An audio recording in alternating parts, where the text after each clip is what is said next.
Hello, everyone. Welcome. This is the 200 and something episode of Real Hawk Talk. I am Dayna. Brian is out of town, and I just think he didn't want to come talk about this football game, really. So he's not here with us. So I brought everybody else. If I'm going to host, I bring the whole gang. We have Nathan, we have Jeff, we have Jadeveon Clowney's bitch up there in the corner. I mean, it's just like so fun, right? Evan, are you gonna wear that the whole time? I'm sorry, who's Evan? This is. Oh, I'm so sorry. This is the Jadeveon would property like of. to know if you're gonna wear that the whole time. I'm the property of Jadeveon Clowney, and I'm just here for my weekly podcast. Oh my God, Nathan, how are you? Good. I find it really funny that you were bragging about how you had a big run sheet and actually planned for the podcast. You busted me. But forgot to look at the episode number. Folks, in case you're curious, it's episode 285, which is I'm sorry. a big round number. We should celebrate it, I think. 300? We're approaching 300. That's crazy. I know. Right? It is. I'm a slacker. I can't believe you just threw me under the bus. Because I said to you, I had a run sheet because Brian never has. Damn it. Hi, Jeff. I like you today. How are you, Jeff? I wish I had a paper bag. That's a good intro. How do I beat that? I'm all right. Okay. Awesome. Well, let's go ahead and get started on the show. Okay, so we've all had a few days to take a breath, right? We all had a few days to make our bags and to kind of digest what happened on Sunday. You guys weren't as lucky as me, where I had to live stream that game and watch every second of it and explain every minute of it. It was a little torturous. Jeff, are you back in a better spot now than you were before? Yeah, I think so. I didn't take it as hard as some people. I think the hardest losses for me are those ones I think like the Cincinnati game, that one eats at me more. The games they should have won. Mm-hmm. When you get your ass kicked, I find it pretty easy to like get over it. I see some big picture issues I'm sure we'll talk about. There's been a lot of themes. There's been a lot of problems. But no, I'm not in like a rough state. Like when you get your ass kicked that clearly and that ugly, it's pretty easy for me to kind of like bury it and move on. Yeah.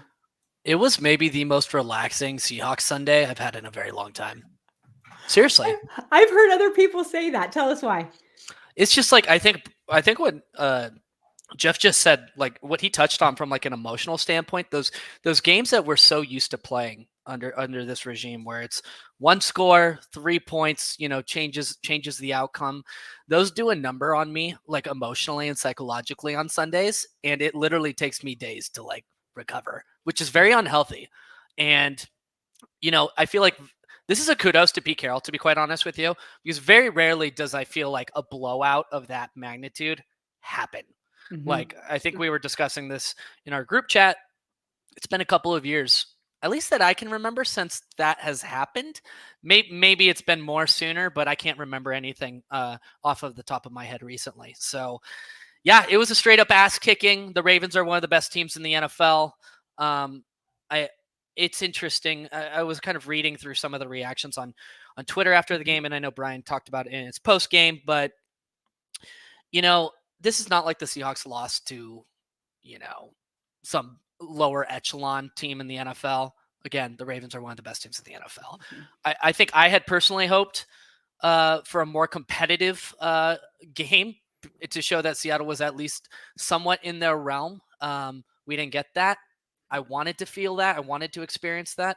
I was hoping that Seattle would take a step, but they clearly didn't, and they got their butts kicked. It doesn't mean they're bad. Doesn't mean they're not good. They're still a good football team, but the Ravens, I think, are in a different level, and there was several other teams there. So, long-winded answer, but I'm kind of with Jeff. I was not heartbroken this week about this game. I really wasn't. What about you, Nathan? So my streak of being unable to watch these games live is nearly unbroken this season, which puts me in a different place emotionally. I think I think what I have been struggling with this team all year is like just how good are they? And I went into it thinking that they were probably basically the same team in terms of overall quality as they were last year. They hadn't meaningfully taken a step forward. And like all season, they've kind of like, oh, maybe we are quite a bit better. And then sometimes it's like, no, we're still who we are. And I feel like the thing that I got actually a little closure out of this game where it was just kind of like, okay, yeah, they're not, they're still a playoff team. And that's probably about all you'll be able to say for them, which is fine. But it gave me at least a little like, calm me a little in that way, at least like set my expectations. I think it'll be hard to shake that. Now if they come out and they beat the Niners in a couple weeks or something, then all bets are off. But yeah. Oh, 100%. Yeah. With this, like I mentioned, I had to live stream this game. And at the end of it, I actually said, I'm like, I actually think I feel better having to have talked through it through the whole game than I necessarily did had I had to just watch it and process it later, because I felt like I kind of could get over it at that point. But I think what all three of you are echoing, which I completely agree with, is the fact that this is probably the best team in football right now. They're the most rounded, the most complete team in football right now. And I know Chiefs fans will have a meltdown about that, but they can get over themselves. But the thing of it is that I agree with what Evan said. It was almost better to get your ass handed to you than another one of those little jumpy games. And yes, it would have been nice to have been competitive against the best team in football, but it wasn't. And I think what that did is it put a light on a lot of problems that we have been talking about on and off on this team all year, even from last year, but even more this year. But I want to start with probably the least offensive of all the problems, which is the defense. So the defense was literally on the field, I think, 3/4 of the game. Like they were there constantly.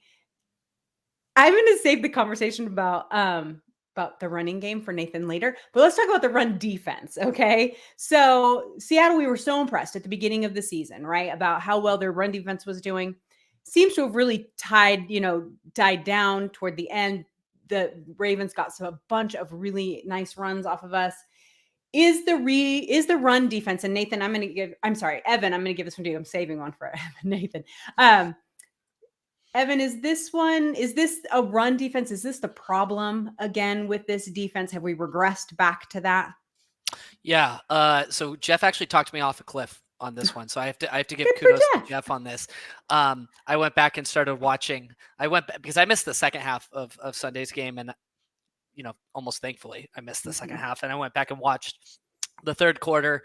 And I think in retrospect, the fact that Seattle's offense only got 6 first downs the entire game, just no matter how good your defense is, when they're on the field that much, they're going to get run down. They're going to get exhausted. That's what a really effective run game does in the trenches, is it wears down the defensive line, and suddenly explosive holes start opening up. So it's not shocking to me. I'm not super disappointed by it. It was expected. Now, if this was a super close competitive game where Seattle's offense was moving the ball at will, and had put up 24, 30 points, and maybe the time of possession was about equal, and the run defense had given up similar, yards per carry type of damage, I would be more concerned. Yes. But this defense for me was not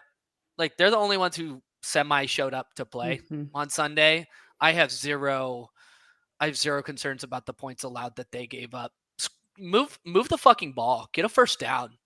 Like Gino, play better, make better decisions. Wide receivers, get open. Like DK Metcalf, where the hell are you? Yeah. Get open. Yeah. Create space. Offensive line. Show up like an actual fucking NFL offensive line. We're done with the junior high school bullshit. This is pathetic. It's Shane Waldron. How about we stop calling, long developing route plays that take 5 seconds to mature and develop? There's so many areas that run defense is just not even on my radar. So I think it's a good call out though, because there were people discussing it. Yeah. Well, I wanted to start with the defense because honestly, that was the least of the problems, right? Like we could just kind of blow through it. I don't understand this at all. Okay. They gave up 37 points. They gave up a touchdown to like backups. Okay, but they were on the field like the entire game. 40 They were minutes. down 14-0 in the middle of the second quarter. They gave up a 42-yard run in the first play out of the second half. Like this idea that they're on the field too much. I mean, I don't know. That doesn't. So I don't buy it. I don't think it's crazy what Nathan's saying. I think they broke their will, though. I think when your Mhm. offense looks so hopeless, and I think Seattle should be criticized for that, but I do think there are some signs that are worrisome. And Draymond Jones got tossed around like a rag doll. he did. He was getting double teamed.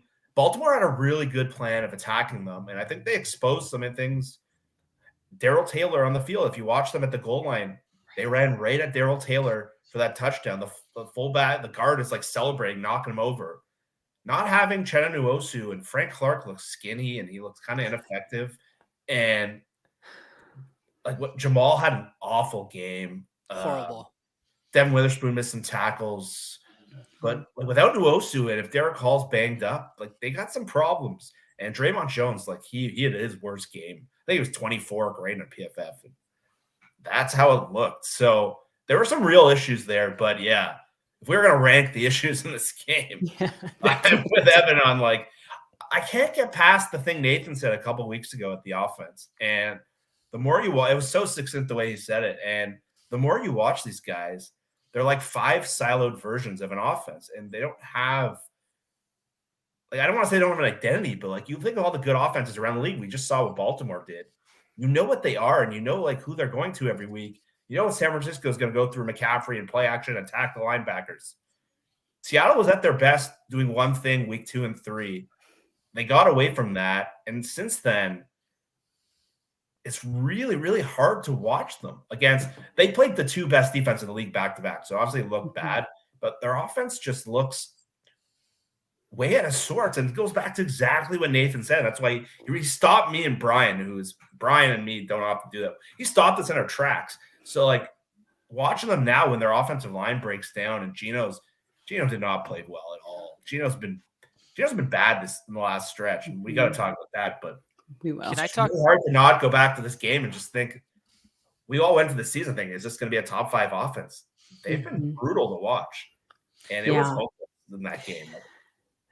Let's Evan, do you want to talk about defense or offense? Because we're going to get to offense here in just a minute. It's defense. Yeah. Okay, go ahead.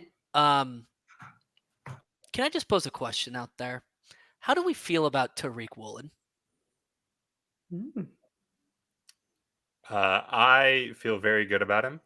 I love that there is an NFL defensive player out there that I am somewhat confident can't tackle me. I think that's very cool.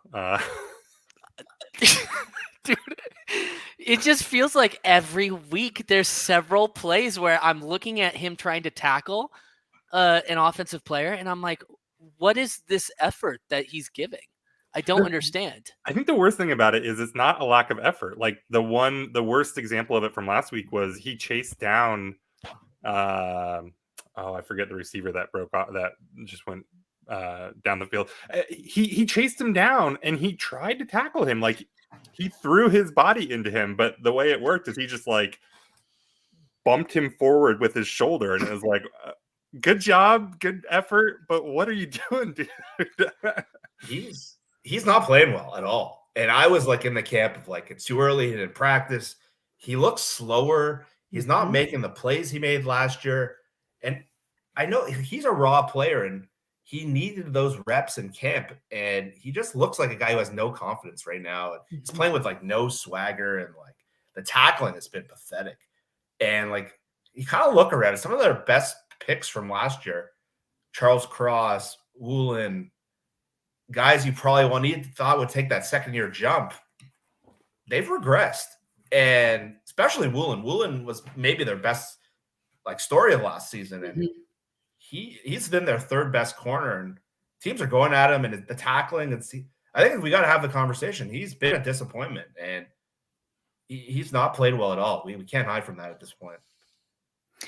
So Nathan, what do you do with this defense? What are the tweaks that you want to see going into next week? And we're going to talk about the Commanders quite a bit because their offense is nothing to shake a stick at either. So what are you wanting to see Or what do you think was missing that you want more of?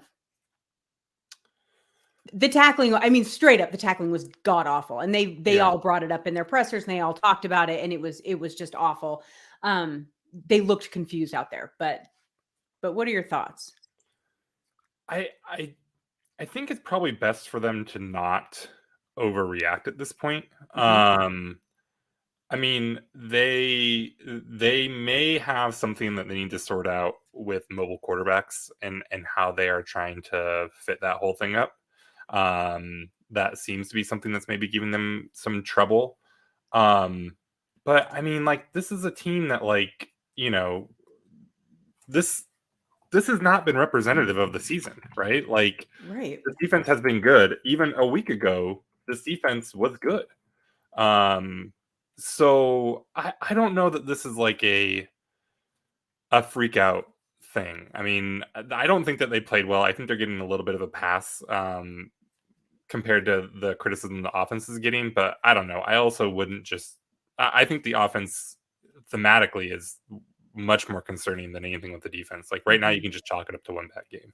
Yeah, I agree. All right, so let's go ahead and dive into that offense a little bit, because this is going to take up a good chunk of time, because there's a lot of things to talk about. You can talk about the offensive line. You can talk about the quarterback. You can talk about the wide receivers. You can talk about the run game. We're going to talk about it all, including Shane Waldron, because I think that needs to be a serious conversation also, and the problems that we've had there. But let's go ahead and start.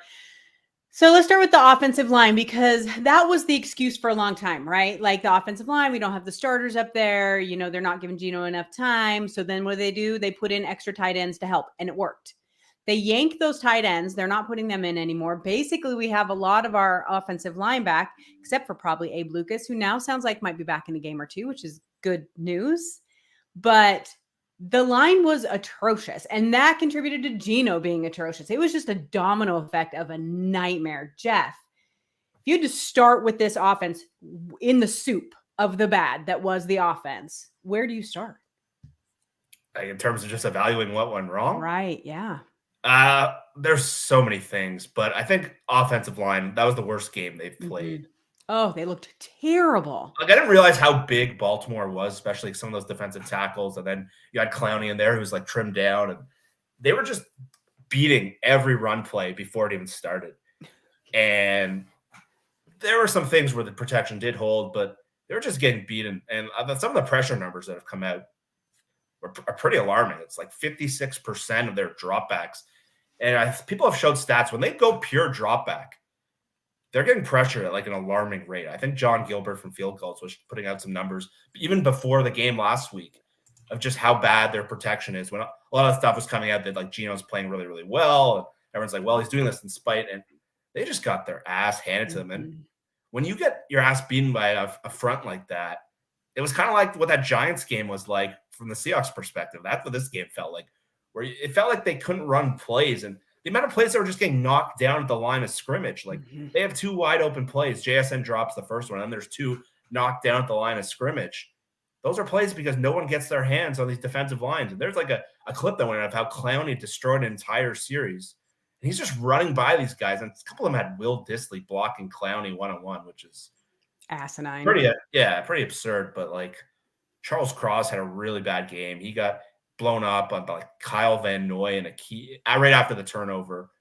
And like, you can't look at one of these linemen and say they had a good game. And when you're going up against these defensive line groups, they're going to go up in this next month. You can't get beaten up front. And this is the problem. They haven't really had an offensive line group play together all year. And Phil Haynes has been Brian's boy. He's been pretty terrible. He's not been healthy. Damian Lewis has not looked like the player we saw last year. Cross had a really good game, I thought, against Myles Garrett. This week he comes in, he gets blown up off a couple, and it's just 1 through 5.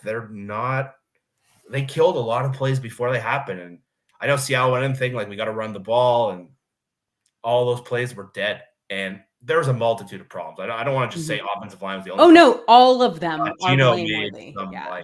Geno had his worst game probably as a Seahawk, and there's a pattern going on with Geno. So, but yeah, for me watching that game, when you get your ass handed to you up front, and we saw the Seahawks do it to the Giants, you can't run an offense.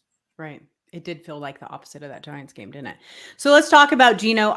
Here, Evan, this is what's so confusing to me about what's going on with Geno. The passes batted down, that's more on the line than on Geno.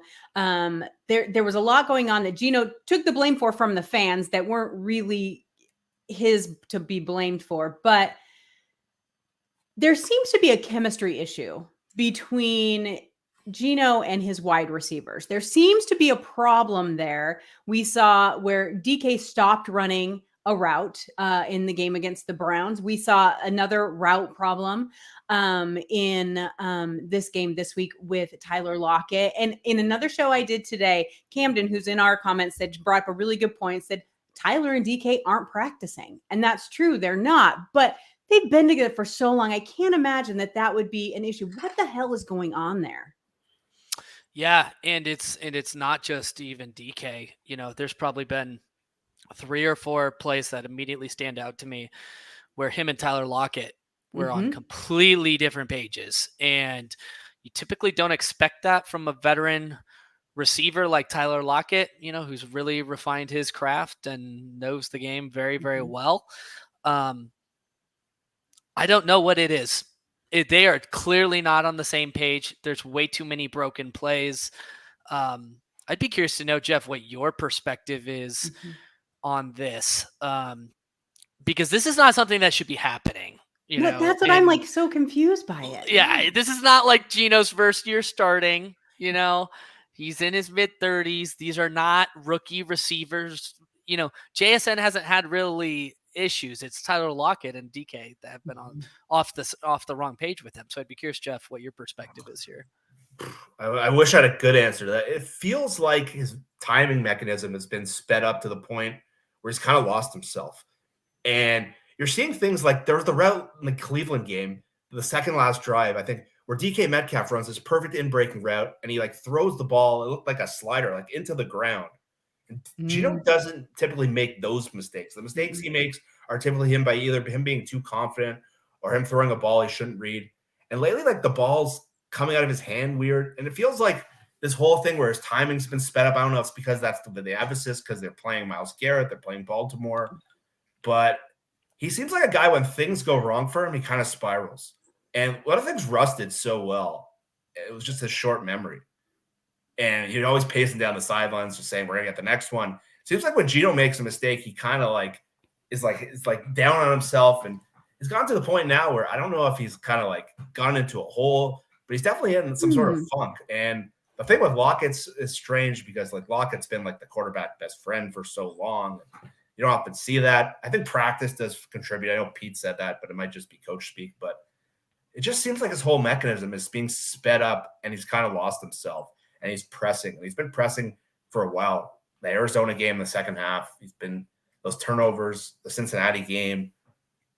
And it just kind of seems like he's sort of lost himself. And Geno's the kind of guy when he doesn't get pressure, when he doesn't get really good protection, he's a very different quarterback. His numbers with clean pockets and play action are so good. And his numbers, that's sort of how we broke him down. And maybe Nathan did some good film stuff on Geno this week, but it's hard to know what's going on there.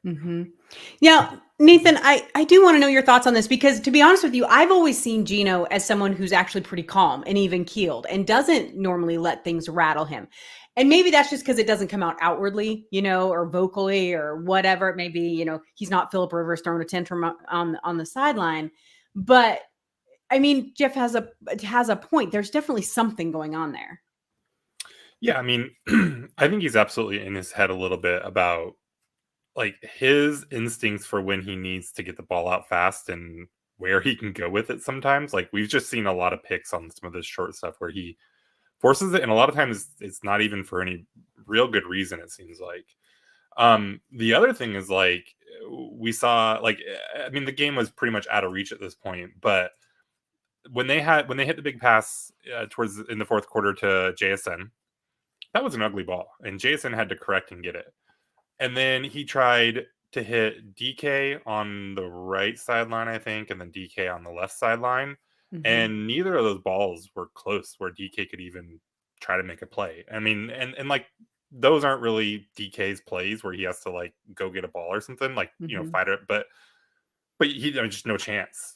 And so like I don't know, like I don't think I haven't watched enough of the all 22 yet to really inspect this, but I don't know if teams just aren't respecting his ability to punish them downfield. He had another one in the back of the end zone, and there was a little pressure on that one, but like he skipped that one like 6 feet in front of DK, and DK was like, it was open. So could that be from the pressure because the line wasn't holding? I mean, there's a million reasons why it could be one or the other, but sure. But I think just generally, he doesn't feel like a like I don't. He doesn't feel like a dangerous quarterback. He doesn't feel like he's going to make a play on you. Yeah. Can he be smart and can he execute in the offense? Yeah. Is he going to, like, he does not feel like a guy who is going to bail Shane Waldron out or bail the offensive line out or make any kind of a play on his own. And then, if you're that guy and you can't like even give like, an accurate like back shoulder fade chance or anything like that, then just, I don't know. It feels very bleak for him right now. It does.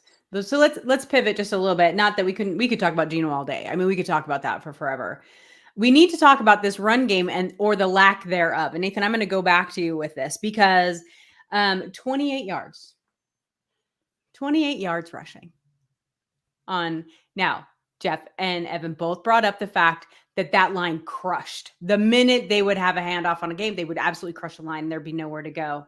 But this becoming a pattern, right? In the second half of the Browns game, they didn't run the ball hardly at all. Now this one again, there's been a lot of heat going on Kenneth Walker, which I find fascinating about this because I don't think Kenneth Walker or Charbonnet are the problem. I think that there's a couple other things, but what happened to the run game, Nathan? And I only want to bring this to you because I know how much you love it so much. Unfortunately, there's not a super interesting answer on this one. I don't think. No. Like we said, they just got their asses handed to them up front. Like they couldn't. This wasn't something. I agree. Like I think the narrative on Walker is so distorted and wrong. It's so distorted and wrong that like week after week now, I'm defending him in our group chat. And can you please start talking more intelligently about Kenneth Walker so I don't have to defend a running back? People, come on. It's true. It's insane. Like y'all are this narrative about him and he bounces everything and he has a low success rate. He's not. He's perfectly average in success rates and above average in busting big runs.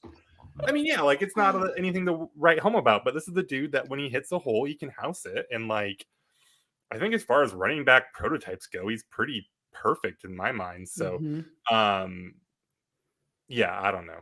But this week there was nothing. So, yeah. Go ahead, Jeff. It's offensive line. They're not blowing people off the ball, and one of the reasons most of us get so mad when they draft running backs high in the second round is it's pretty obvious at this point. The running game is about the situation, especially with the offensive line. You can plug running backs in, and Seattle's been trying to solve their running game by just drafting running backs. And they have two really good ones, and it's not doing very much right now. Because you look, their best run blocking guard was Anthony Bradford. He did not play that game. Abe Lucas, we saw a lot of highlights of him pancaking dudes last year. He's played a half of the season. Damon Lewis has not been effective. Evan Brown's probably more of a pass protector. Not a great one, but he's been really steady. He's not like a plus pass protector. They don't have a lot of guys who are just winning off the line of scrimmage, and they're not doing a lot schematically, and it hasn't been an emphasis. It was in that Carolina game, and really since then, but it's all come back to up front. They're not winning up front enough, and just so many of these run plays, they're dead. Like it felt like one of the things that have been annoying with Waldron is like, it hasn't been working, and then they'll get to the red zone and second and long, and they'll just run up the middle for a yard, and it kills a play and it kills these drives. And they have not been an effective run blocking team. Bradford's probably been their best one, but he's been struggling as a pass protector. And it's like, I don't think they can just emphasize, okay, we're going to run the ball 30 times. If their line isn't good at getting off the ball or their schemes aren't better, it's going to just be a waste of a play. So I got to figure that out. I don't know if that's personnel. I don't know if that's scheme. And so many people have credited them like, wow, Seattle's played 10 guys this year on the offensive line. They have so much depth. But when you play against a team like Baltimore, that doesn't matter when you haven't played together all year and you have guys that are not winning. And that's what it comes down to. I have a fun little trivia question. Okay. Outside of Abe Lucas, That's what an was that? interesting thing. Camden's comment: running backs are choosing the wrong gaps 25% of the time. They bounce or hit a guy. Yeah. I'm gonna interrupt you because Dayna already did. So I think the thing here, and I'm gonna pick on Camden a little bit because I love Camden, but I think so. This is a stat that came out. I think this was determined using tracking data, and if we assume the data is accurate, the one thing that's like to me important about this is wrong gap isn't the right way to describe this. They measured it that he was not hitting the intended gap, but who is in the intended gap? Is it blocked up? If there's a dude in your intended gap and you bounce it, that's not hitting the wrong gap. That's and even if it's not, you can find other opportunities. Like we were just talking about, like Gino's not making plays. Walker tries to make plays. I mean, yeah, sometimes it doesn't always go that well, but again, average success rate, like league-wide average success rate, like the same as I think like I don't remember the names that were around him, but perfectly good running backs. And so this idea that he is somehow like throwing plays away, I think is really unfounded. Go ahead, Evan. So I know we've all had our beef with PFF grades and they're, inconsistent and unreliable, blah, blah, blah. But I think I find this interesting. Outside of Abe Lucas, who do you think is Seattle's highest graded offensive lineman across the entire line? Evan Brown. Any other guesses? Haynes, maybe? Cross? I would assume Cross.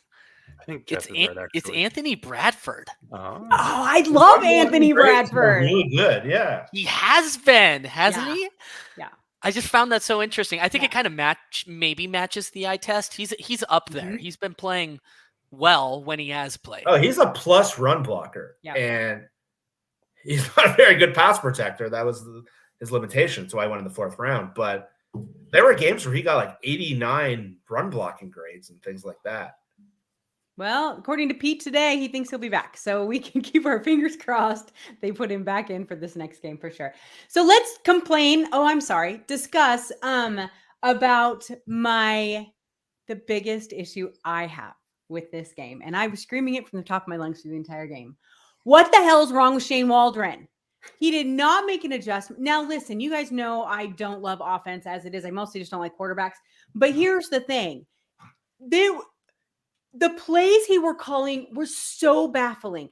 There was nothing new. There was no adjustments made. There was nothing changed. I couldn't figure out what the hell he was doing. I just kept waiting for Pete to take over the damn game because it just seemed to me like Shane Waldron was like, well, that didn't work. Let's do it 4 more times. The exact same thing. It's like insanity. I was so frustrated because at the beginning of the season, I know I said this to you guys, I was really frustrated at the lack of creativity. And then we started seeing some things through some games. I'm like, yep, there it is. We're starting to get in the groove. Holy crap. He completely shit the bed in this one. I was so frustrated with the play calling. It was irritating to me. Am I the only one that saw it that way? Because I've been a loner on these things before. So it was infuriating to me. No, I mean, I think this is what the problem. Well, I don't know about so much adjustments. And I mean, the offensive line didn't play well. And so how much you can adjust to that is. You could try something. I'm not talking about trick plays or anything. I'm just talking about something different. I don't know. It was very irritating. So I mean, you have to be careful because if you start to talk to Waldron about trying something different, he will have DJ Dallas try to throw a pass on the goal line, and we know how that can go. So fair. That's fair. I don't know. Jeff? What did you see out of Waldron that? I don't know, that pissed you off because the whole thing. You summed up my thoughts perfectly. It was interesting because last week a lot of these videos came out from Josh Norris and Colt McCoy did a really cool one, and Nate Tice and Robert Mays, and those guys are all really, really good. They just did a video how Shane Waldron is the most underrated offensive coordinator in the league. He's playing against Mike McDonald, the Baltimore defensive guy. And there were some really cool things. I've been on the low. I've not been high on Waldron this year, but they showed some really cool things in that video with McCoy, like some of the designs they're doing to open up receivers.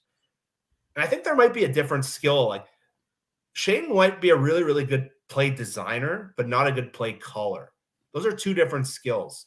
And I wonder if that's what happened because Waldron, it's almost like they didn't understand who they were playing because they were calling, and they did this in Cincinnati too. They've been trying to like, this is where it comes back to that Nathan point of like, they're trying to do so many different things at once. They've lost themselves. And like, since they've been trying to do this 11 personnel stuff, and JSN in the last month has been really, really good, it seems like they've gone away from what worked best for this team. And Seattle, when they were at their best offensively, was week 2 against Detroit and week 2 against Carolina. And they were a heavy tight end offense. And that opened up a lot of easy throws. It helped negate the offensive line issues. And in this game, they went in thinking, like, we're going to drop back. We're going to run long developing plays. We're going to run the ball a little. And it didn't seem like they knew their opponent at all. And when it became clear that you were just getting destroyed by drive 2 or 3, I think Evan texted us, like, we might have scored it. And it looked like that. It felt like that watching the game. And you can make some adjustments. You can, like, move the pocket. You can have some screen plays. You could do things where you know when your line is a little deficient. They just kept running these long developing. And now that the videos come out, it's gotten even worse for me because you look at some of these plays, there is no routes designed for like the middle of the field or short yardage plays. And I noticed the exact same thing during that Cincinnati game when they had all those red zone issues. So I want, like with Waldron, it's like, okay, you got to figure out what you want to be and what you are because you're all over the place right now. Since you've gone to this like 11 personnel, they have not been able to do it well. And the fact that they're like on pace for significantly worse passing numbers when they invested a first-round receiver and they got Bobo now, like they should be better, but they don't adjust. Like they've gone away from what they do best. And it's become, and Gino's playing terrible. So like, I think the criticism of Waldron is very fair. And I think he's got to be a lot better. And they got so many good defensive lines they're coming up against in the next month. They need better plans. Yeah. The wild thing about this offense, though, is like it doesn't feel fun to watch. Gino's thrown a lot of interceptions. They feel disjointed. They've had red zone troubles. They're like the third down troubles. They're 5th highest in the NFL, in high being bad in 3 and outs. But coming into this week, they were top 10 points per game in the NFL. And I think that they rank well in some other, like by EPA and some other things too. And you can look at different, slices of Gino and see he's playing well and stuff. So like, there's all these problems, but then they're also not like terrible relative to the league. So I don't know, like it feels it's so hard to get a read on them right now. So true. Evan, 1 of 12 on third down. 1 of 12. How do you fix that? I think he's going to say, hell if I know. I think that's what he's going to say. I just don't even. The offensive line has to be better up front. Games are won and lost in the trenches. This team has invested in the offensive line. Charles Cross needs to play like a franchise cornerstone left tackle. They need Abe Lucas back at right tackle. They need the interior to be strong up front. They need the tight ends to do a better job blocking. Running backs to pick up better blocks as well. They just all need to execute better. I don't know what the issue is. They have talent across the board. This is not a talent issue. This is not a draft investment issue. This is an execution issue. And it is dumbfounding to me that they're not better. I wish I had a better answer for this. No, it's the perfect answer because it's so confusing. Does anyone know how often they're hitting third down? I mean, it must be a lot to have the most one of the higher 3 and out rates. But I mean, because the easy answer is if you're bad at third down, don't have third down. Right? Yeah. You don't have to have a third down. Yeah. But I don't know how often they're hitting third downs. I mean, that might be part of the problem is that and I don't know what the scenarios are too. Like when they are in third down, does it tend to be third and long or what? Yeah, it's a good question. That's for you stat boys that like those stats so very much for sure. Derek, get on it. Exactly. All right, guys. I think it's time, and I said this right after the game. I said, Seahawks fans, tweet through it and move on because there's nothing to do with this game. There's nothing to be, got from this game, and so we're just going to move on from it to a hopefully better team next week, and an easier opponent, and because they were definitely tough. So let's go ahead and get into the Patreon questions just a little bit, and I'm going to tell you there's a lot of them. There's a lot of really detailed ones, and so we're going to get through as many of them as we can. But that's it could be a minute. So hold on just 1 second. Let me get through this. So look, I'm on it right now. Nathan, don't even give me that. I would say, typically Brian gives will prep somebody, and so we don't have this kind of lull here. Oh my God, you are such a brat. Okay. But you want to hog all the hosting? Yeah. Okay. Oh, you want to do it? No, it's fine. Okay, good, because these guys want to hear from you. Warning, they don't want it. They don't want to hear from me. So we'll hear from you guys. So, all right, Derek wants to know, last week broke my spirit. What do we need to see this week to regain a modicum of hope? Jeff. I think it's got to start with the offense. Right. This needs to be the get-right game for them. If it's not, we thought the Arizona game might be. It looked like that at first, but Washington's given up a ton of big plays in the secondary. Their pass defense is one of the worst in the NFL. Like Justin Fields threw all over them, and he hasn't thrown on anyone this year. DJ Moore had 300 yards in that game.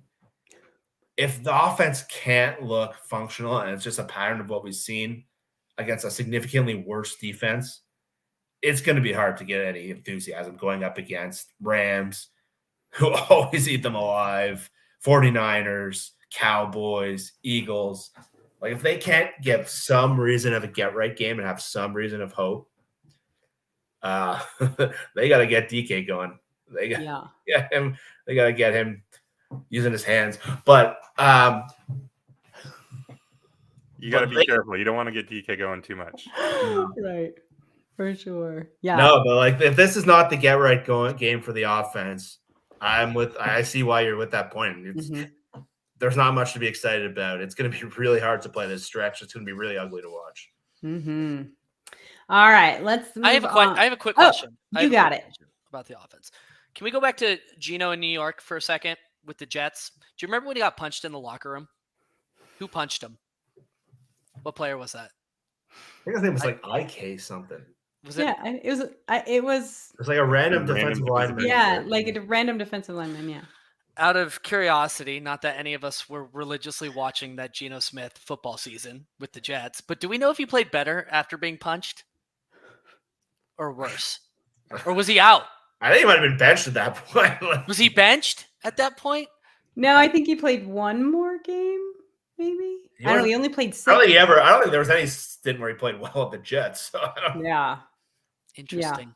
Yeah. Okay. IK NM Polly was. I don't know who called. It was a random. Yeah. All right. I'm efforting right now. I'm gonna August 11th, 2015. 15 is when it happened. So I'll get back to you on that, Evan. Look at him being. What an interesting question, though. I'm curious why you would ask that. Yeah. No. Just random thoughts of the day. That's all. Let's move on to our next question from Michael Mathis. Abe Lucas allegedly is coming back soon, provided he can stay on the field for the remainder of the season. Big if. How much does this help the offense? Evan. Speaking of allegedly. Somebody else take that question. I wasn't listening to Dayna.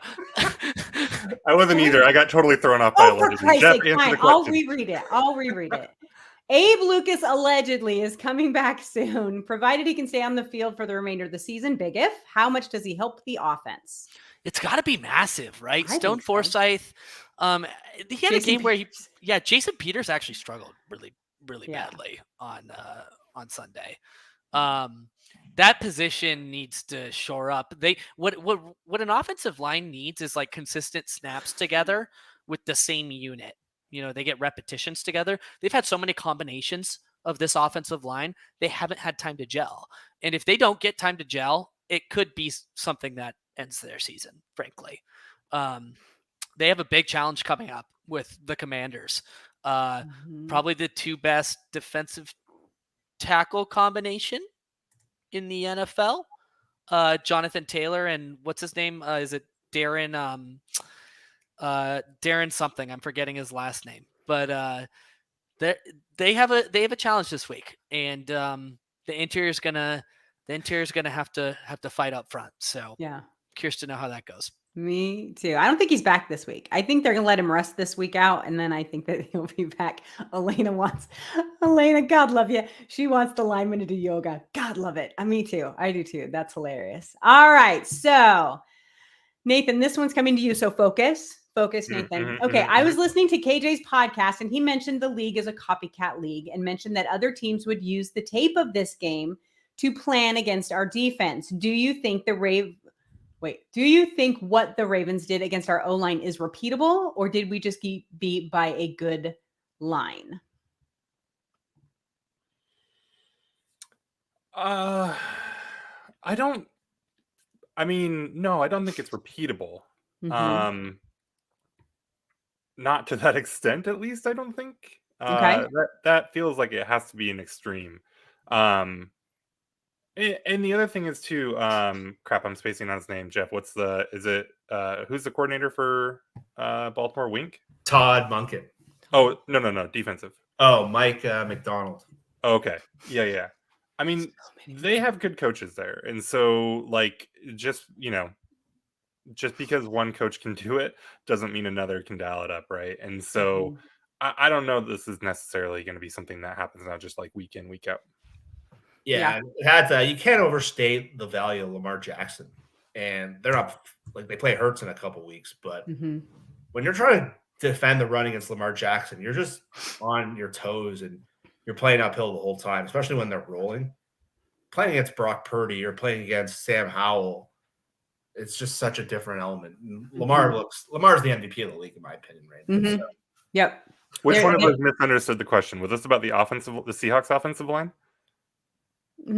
What the Ravens did against our offensive line is that. My bad. No, that's okay. Okay, it's okay. I was the one that was supposed to be focusing. So. I'm glad I got it right. It's like, why is he talking about Lamar Jackson? What an idiot.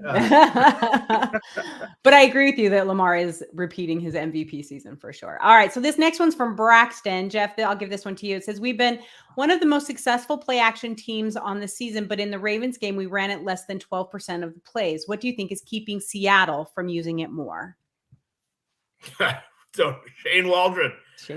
I don't know. It's the numbers are so cut and dry, especially with Geno. His play action, I think Brady Henderson tweeted out today, he's the third best. I think it's Mahomes and maybe I can't remember the other guy. It's an elite quarterback.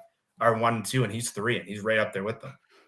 And when they're not doing it, I don't really know why. It's by far the best thing they do, and it's Geno's definitely the most comfortable, and it negates. If you watch Miami play, Miami has a deficient offensive line. The whole offense is built around making sure their offensive line isn't valuable, and they run all this play action. They run all this creative stuff. Watch the Seahawks games, and they won't do it. And I'm just befuddled. I don't know if they're trying to do other things. To me, like I don't have the answer to that question. So to me, it comes down to Shane Waldron. I don't get it. It should be especially with the splits, it should be the basis of their entire offense right now. Getting down 20 points pretty early on probably doesn't help. Yeah. Because then when you play from behind like that, it's just so hard. All right. So this one is from Evan, not the Evan that had to go. We appreciate that he came in while he could today. That was great. Different Evan. And Nathan, I'll give this one to you. It says, we heard a lot about Geno's turnover worthy plays last year. How has this year compared on the same stat, if you guys should happen to know that? And how important is this to Geno's game for the rest of the season? I'm assuming he means to fix this. So it's interesting that people are so caught up on the turnovers Geno has. And I think it's just because we got so used to him not doing that. When you look at like Josh Allen has 9 turnover, there's lots of quarterbacks that have the turnover, but it does seem to be a bit of a problem this year. So I do have the stat. His turnover worthy plays last year, 4.2%. This year, 4.3%. And if we go back to early in his career, when he was like starting, a majority of the games, really his first 2 seasons, and then after that it gets kind of wonky, but turnover worthy plays were 4.2%, 4.1%, 6.1% as a rookie. So, his career is not a super big sample, but this 4-point-something% seems to be pretty in line with where he kind of seems like it. Yeah, it's just kind of where he's at. All right. Let's see. Jeff, DK doesn't have the best hands. Let me tell you this. This caused a whole argument in Patreon of itself. Like, there's conversation back and forth. People agreed, people didn't agree. So I wanted to make sure that I asked you guys this because it caused quite a conversation on the Patreon channel. So it says DK doesn't have the best hands, not great at jump balls, never seems to have much separation. So what exactly does DK excel at as a wide receiver that justifies his cost? It's exactly. Wait, I don't know if this was for Jeff or not, but I have opinions about this because I was skeptical of DK as a rookie, like as a draft prospect. I did not think he would be very good. Part of that was some production stuff that now that in retrospect, there were better ways to measure the production stuff. But the other part of it is when you actually break down his skills as a receiver, they're not that impressive. Like, everything he said is right. But the thing that makes him good is he's huge and crazy fast. And like, he's just at such an extreme on those things that cornerbacks, like, it feels like they're kind of, at least based on, not having a stellar year this year, it feels like maybe cornerbacks are kind of figuring some stuff out with him. Mm-hmm. But like, cornerbacks are terrified of this dude. They don't want to press him. They don't want to give him cushion. And if they do give him cushion, it lets him get more space. The hand stuff doesn't matter as much. Like, his size and his speed just changes the dimensions of the game to such an extreme that the other stuff doesn't matter as much. Mm-hmm. Now, I mean, like, obviously he could be otherworldly. Like, he could be the greatest of all time if he was above average in some of these things instead of average or below average. But like, the total package turns out to be a very good player. Jeff, anything to add? No, he's a better receiver than I thought he was coming into the league. We haven't seen him get open deep a lot as much as he did early in his career, and that might have been because Russ was so good at that shot and the moon balls. But last year, like, I thought you really saw a really efficient use of him, and he had less. I think less his averages went down a little bit last year, but he had more catches, I think, than he ever had. And you saw him win consistently, and you saw how he can win. And this year, the whole thing is we haven't really seen a lot of games where he's taken over. There was early in the year, but like, you saw games like last year against Detroit where he looked like the best player on the field, and they could hit him deep. They could hit him on crosser. That New Orleans game, same thing. And those are not bad defenses, but it's weird. It's like sometimes I look and they're running routes for Tyler that they should be running for DK, and they're running routes for DK that they should be running for Tyler. And I don't Waldron, just saying. I wonder about like their usage of these guys, and like, I don't know if that's coaching. I don't know if it's Gino. I don't know what it is. And it's like, I'm just left scratching my head too often when they have these kind of talents, and it seems like a struggle. 10th best offense in DVOA. They have so I much don't understand talent. It's so weird. Well, they had games at the beginning of the year. They scored 37 twice. Yeah. Against Cincy, they moved the ball really well everywhere but the red zone.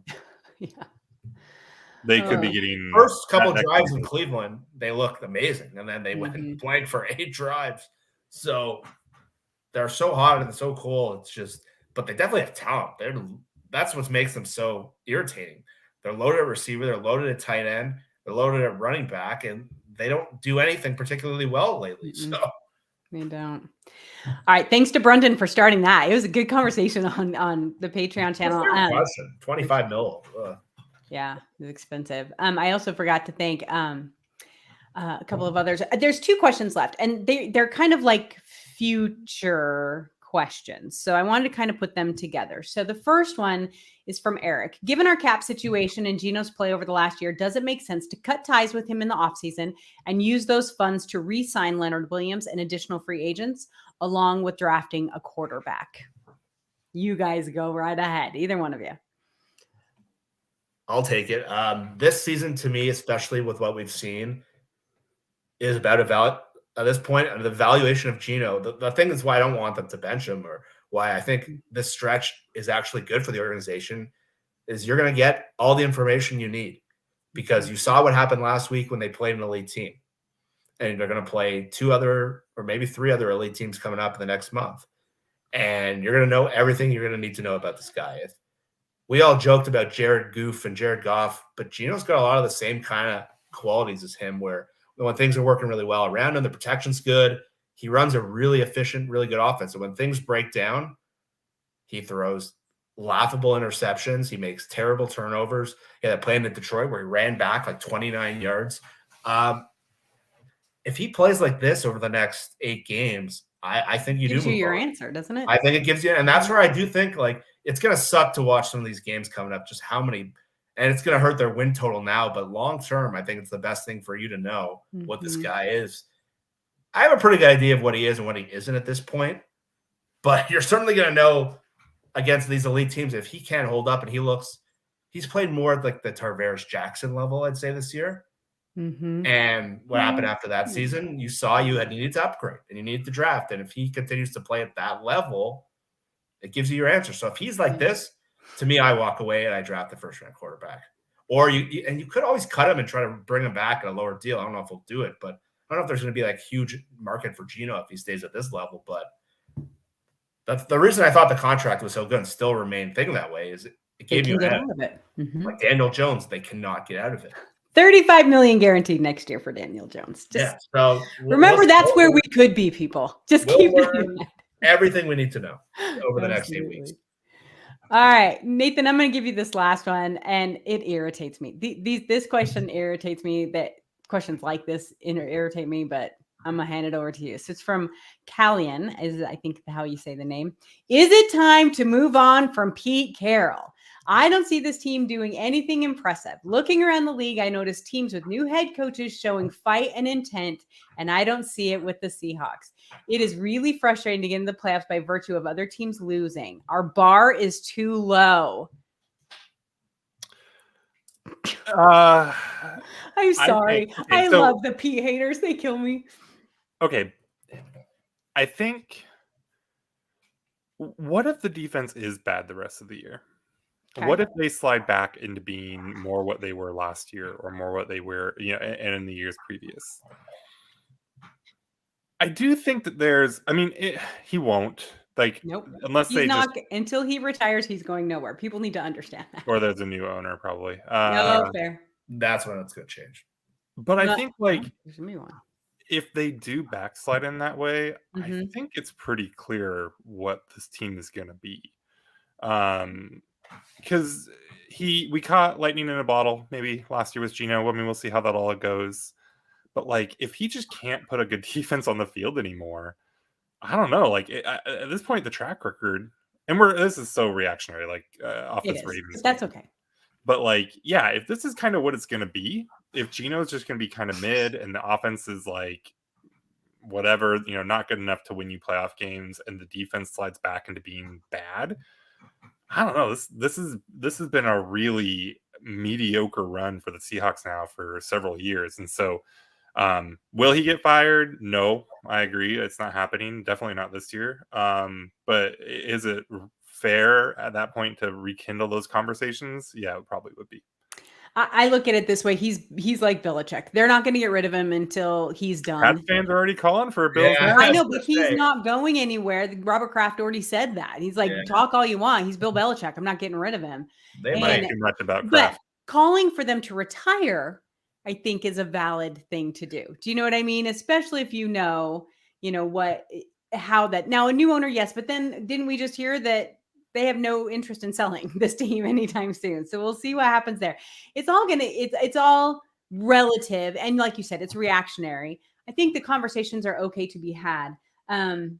But I would not be surprised if they looked at a rookie next year. Do you know what I mean? Even if he gets better throughout the year, I think with the way they structured that contract, I think that's what it kind of is looking at. For Geno, for Pete, I don't think Pete's going anywhere. And not that I don't think that he should. I don't think he should. Actually, no, I don't think that he should go anywhere, but I can see why people would think that. So, all right. Thank you, everyone, for putting questions up on Patreon. If you too want to put questions up on Patreon, you just need to join, on our Slack channel. You have to go to patreon.com/hawkblogger and you can sign up. You get immediate access to the Slack channel. You can go and read that really good conversation about DK that turned out. And it's a lot of fun. It's a great community over there. So go check that out. Patreon.com/hawkblogger. Let's talk about the Commanders. Oh, go ahead. Do you guys want to hear the conclusion to what happened after Geno Smith got punched? He didn't get punched. Go ahead. He did get punched. No, they said it was a total rumor, and they said it wasn't real in the chat. 2015, New York. when he was with the Jets. Oh, with the Jets. I thought The Jets. Sorry. The Go Jets. ahead. So it's actually kind of sad. It was right before the first preseason game. He was expected to be the starter. Broke his jaw, out 6 weeks. Ryan Fitzpatrick steps in, is very good, and Geno doesn't start again until he gets to Seattle. So that actually kind of in some ways maybe set him on his path to Seattle. But when it all came out, the New York Daily News ran a headline saying "Luck of the Jaw," and the New York Post back page said "Jaw in disorder," like law and order, you know. So we did get that at least from it. Well, thank you, New York Press, for being such assholes. So good. Thank you so much.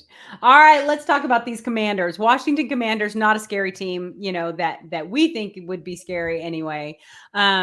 Interesting, though. They're kind of an odd little duck of a team. So if you look at their schedule right now, they have, their win-loss. They have 1-4, lost 5. They have had a lot of roller coaster games.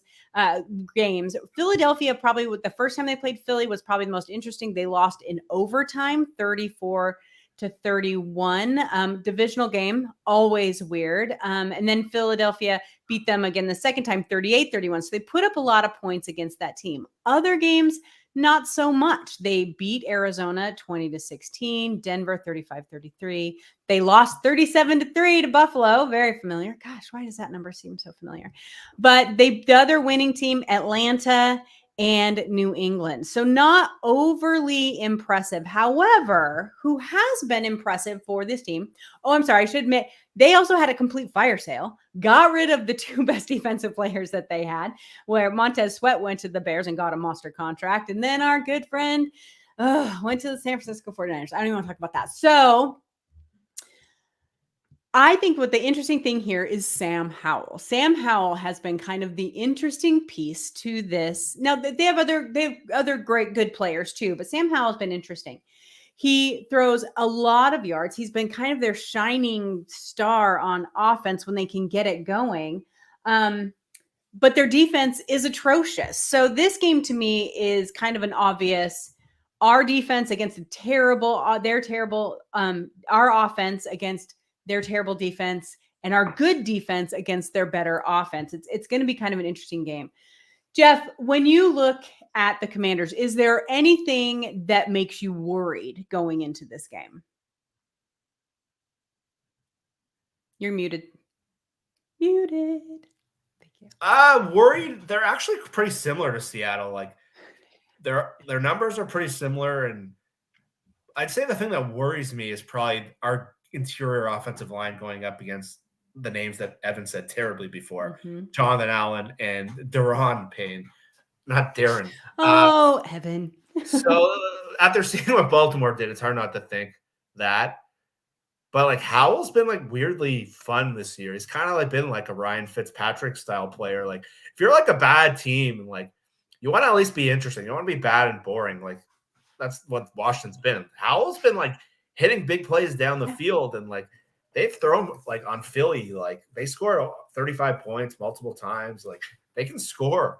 And if Seattle's offense is a mess again, they could have success in this game. And they've been like a fun offense. It's weird. They don't have a lot of like blue chip skill players or anything like that, but they've competent guys across the board. And Howell's, again, if you're a bad team, he's been just kind of fun. So I'd say the offensive defensive line thing is probably scares me the most, but after seeing this defense like fall off the map, I don't want to just say, oh, they'll be fine against Sam Howell. I don't know that. Philly hasn't been. Yeah.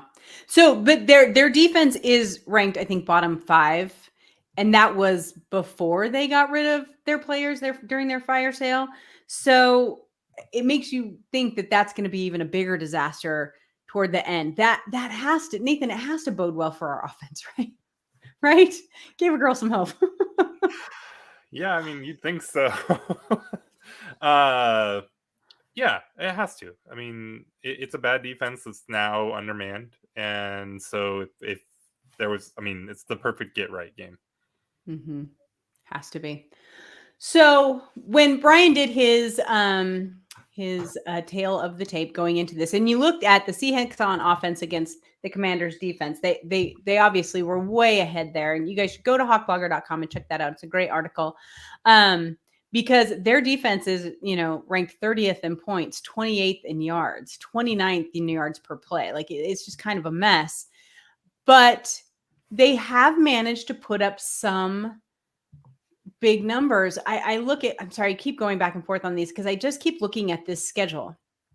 The only teams they won, they haven't beat anyone over 500 at all. And they are really only beating the lowest tier teams. They lost to Chicago 40-20, right? Like they got smoked. Yeah, it makes me feel like they're pretty roller coastery of a team, and they are just coming off a win, but it's against the Patriots. So when you look at the way our defense is put together, Jeff, and you look at Sam Howell and what he can do, what is probably the biggest thing that they can do to slow him down? Because I don't really feel like there's consistency there. Oh, thanks. So the craziest thing about the Washington, have you seen how many times Sam Howell's been sacked this year? Yes, it's huge. He was on pace for like the Derek Carr Houston exhibition. Let me read this to you. Against Buffalo, they were sacked 9 times. The next 3 games, Philly, Chicago, Atlanta, 2 of those defenses do not have they each sacked them 5 times, not 5 times combined. Each sacked them 5 times. The game after, the Giants, who had Leonard Williams, they sacked him 6 times. So you went 9, 5, 5, 5, 5, 6. I haven't seen sack numbers like that like in the last 20 years. So this is a game where Seattle spoke. They've gone a little better the last 2 weeks. Only 3 against New England. They're missing Matthew Judon. Only 1 against Philly. So that was progress, but still 3 against New England. So Boye Mafe has been lighting the world on fire. Taylor, his one skill is pass rushing. Their advantage, especially where Seattle, where you're supposed to give advantage to the pass rushers, Frank Clark hasn't looked like very explosive yet, but they have a good chance to sack this guy. Leonard Williams played this team already. He was part of a 6-sack effort. They had 11 sacks against the Giants. This is a game where you need to see the defensive line, pass rush, edge guys take over because they could hit the 5-6 sack numbers in this game. Yeah, like the New York game. Go ahead, Nathan. Sam Howell in 9 games this year has been sacked more times than Russell Wilson was in 6 different complete seasons. Russell took some sacks, and Wow. This dude has already passed most of Russell's years, Seattle years. In 9 games, it's nuts. And yet he's still putting up big numbers. He's still not. Bomb. I think he just chucks it downfield, be like, screw it. Maybe someone will catch it. I don't want to get hit again, right? He's kind of fun. Like he's all over the place. Yeah, it is. It's a bright spot for that. Ron Rivera was on SiriusXM NFL Radio. I believe it was on Tuesday. And he was asked, he's like, so you're headed up to Seattle. He's like, I know. It made me laugh so hard. He was like, I know. He's like, the crowd is loud. The team is one of the best coaching, like nothing but praise. Cause that's Ron Rivera, right? That's who he is. He's going to say nice things. But at the same time, his first reaction was a sigh and a I know. It made me feel a little bit better, right? Like that they are dreading this because Pete Carroll, Nathan, is known for bouncing back after bad losses. Like this team is known. They have a history of that. I will say I expect a big bounce back. Do you? Yeah, again, like this feels like the perfect team to have a bounce back against. Like the defense is bad and they're at home and Sam Howell can't stop getting sacked. Like all of this is pointing towards like if Seattle comes out and wins this game 37-3, it's not going to be a surprise, right? And so, yeah, hopefully, this is a get right. They figure some stuff out and keep going through the season, and they look a lot better by the end of the year than they do right now. I see that Brian has jumped into chat. And he says, Jeff, that you're predicting a big game from Daryl Taylor. That's what he said he heard from what you said. So, what are you going to do? Yeah. I haven't had a lot of nice things to say about Daryl Taylor. Watching him play the run last week was painful, but this is the game for him. He really picked up in the second half last year. Brian is definitely trying to egg me on a little bit. He knows I'm not a fan, but we'll say I'll actually agree with him here. This is a game I think he could shine. It's true. I think this is how we should do the show from now on. We'll just put Brian in the chat, and we can put his questions up from now on, and we'll just talk over them and talk about what he's asking here. That's right. Why not? He can just sit there and fire questions away. Yeah. All right. We're going to do a little score prediction. Are you guys ready for that?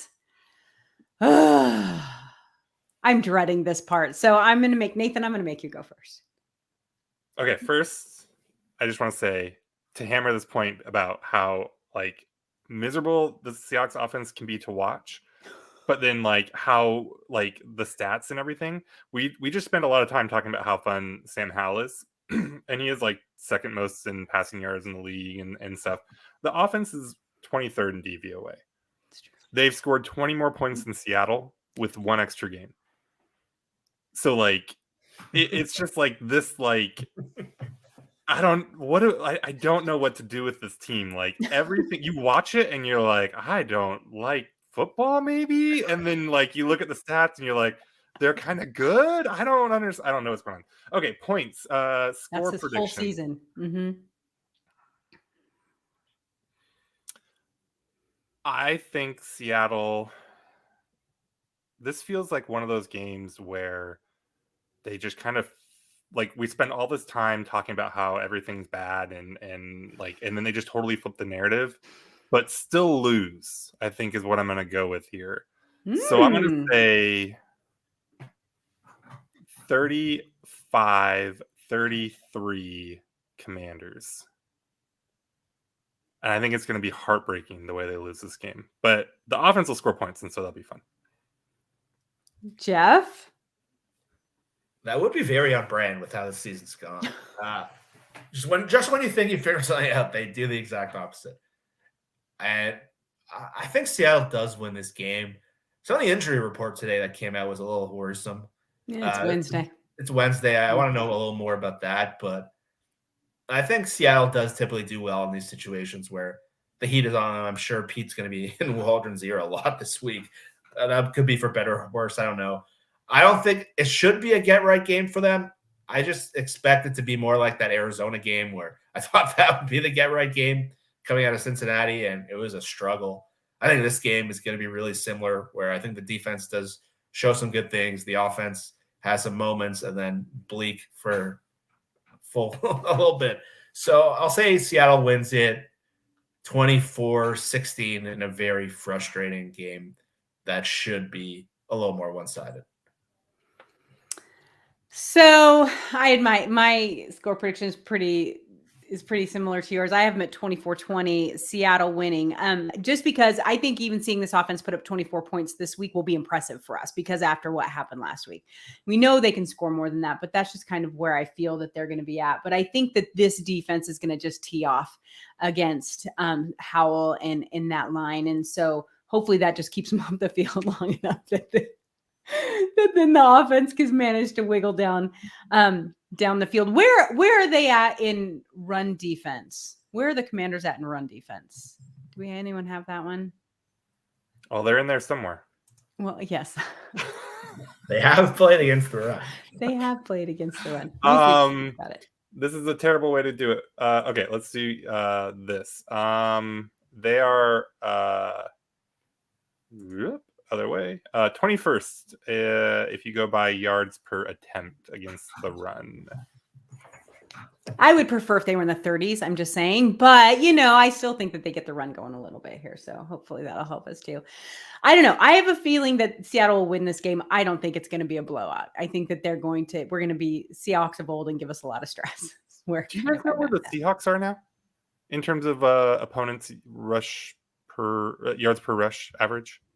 Because they started off the season like at an incredible rate. Yeah, the last 2 games. Let's see. Yards per rush. You're cheating. This was Yeah, just a guess. I got the number if I need it. Oh, I thought you wanted me to look it up. No, he could just tell you. Yes.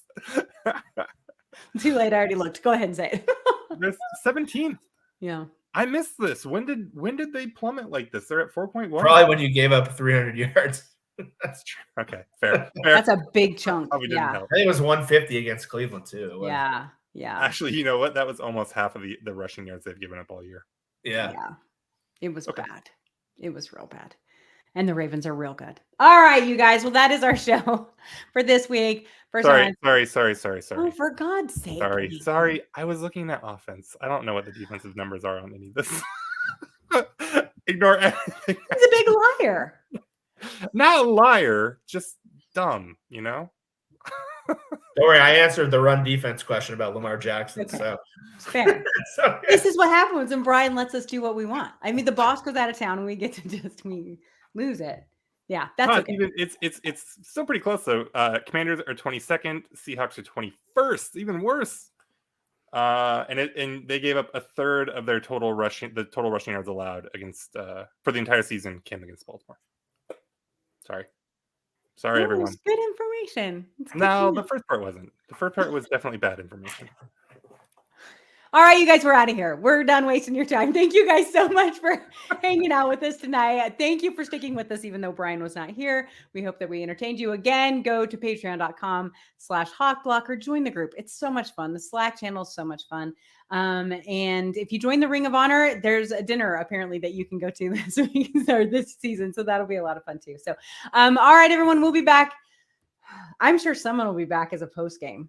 We'll see We'll see if Brian lets us on the post game show. He didn't last week. He said no. We weren't allowed. No. All right. Good night, everybody. Oh, I have to hit in stream. Good night, everybody.